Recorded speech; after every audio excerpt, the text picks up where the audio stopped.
So since I'm not here today, I wanted to leave you a little overview of what you would be looking at when you got into the solubility lab directions and such.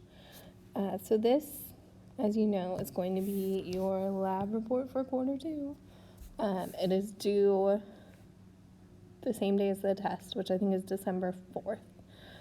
So that should hopefully give you, that should give you plenty of time, hopefully to work on it. We'll work on it in class next week, and then be well prepared as well for the test, of course.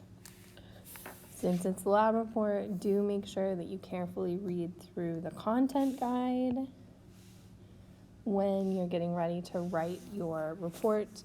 You can also look at the rubric that's on Schoology on this assignment, because that will have as well that same information, what you're graded on. This lab report's a little bit different than the first one, because the results, you'll see why, are worth a lot more than they have been previously. So as you see, there's a bunch of attachments. The top one is the solubility rules. So those rules tell you when something will be soluble, stay dissolved in water, or when something will be a solid and thus precipitate. So you'll use that at the end when you're trying to figure out what does what. The content guide to help you write your lab report. The lab procedures is what you're going to need today to actually complete the lab. And I'll talk more about that in just a minute. And then this last thing is just the reaction table. So I'll show you what that means as well in a minute. That might be helpful since you're inserting it into a lab report.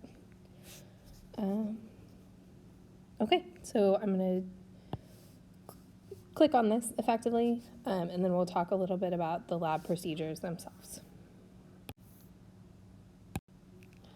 So this is what you would get if you pulled up that lab procedure paper. So you can include your name, your group mates, and you can use this kind of however you want. If you use it and make it look nice, then you can insert it directly into your lab report, or you might need to do a little bit of additional editing before it goes into your lab report. The way this is set up, kind of what I was thinking, was that this table would be a good table to record observations.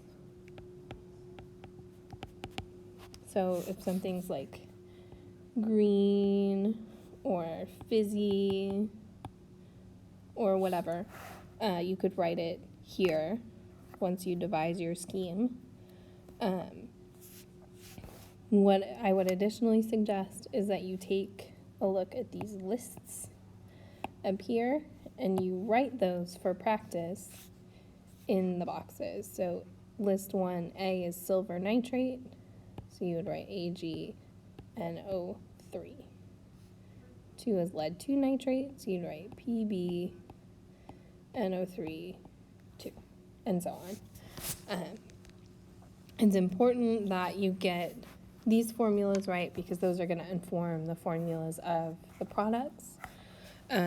However, you're also going to be able to look at the bottles that you have available and use that as help as well. So be sure you're checking as you go, using the skills that we learned in the last unit to complete this unit. So devise your scheme, record your observations here if you wish. You will need to include observations in the lab report in the results section, so use that information as you wish. This is the next page, and this has some more space. This is the one that there's a separate copy of this table attached in Schoology as well, if you just want this table by itself to be able to add it to something else. And so this is where you could, if you wanted, write the products and the states of matter and the solubility rules. So here we had AgNO3, and here I think it was HCl, for instance. So you could write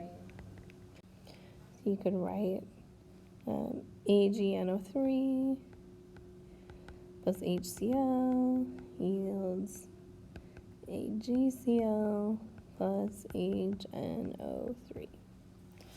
And then you could look at the solubility rules that are posted.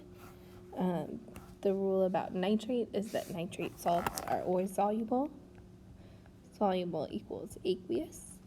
So you would do that. And then the rule about chloride is that chloride salts are soluble except with silver, lead, and mercury. Here we have silver.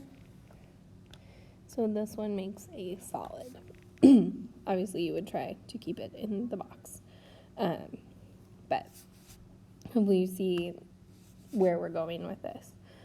So if this table is helpful to you, or if having one separate from the lab directions is helpful, those are posted. If they're not helpful, you're welcome to use whatever means you want of organizing this, as long as it's clear and organized. I do suggest that before you try to do too much analysis, you watch the double replacement reactions lecture that's posted on Schoology, because that has a lot of the directions about how to predict the products, how to think about the states of matter for the products, and then also some ways that chemists represent these equations because of the fact that they behave in kind of different ways. So take a look at that before you get too far in your analysis. Otherwise, you might just get frustrated.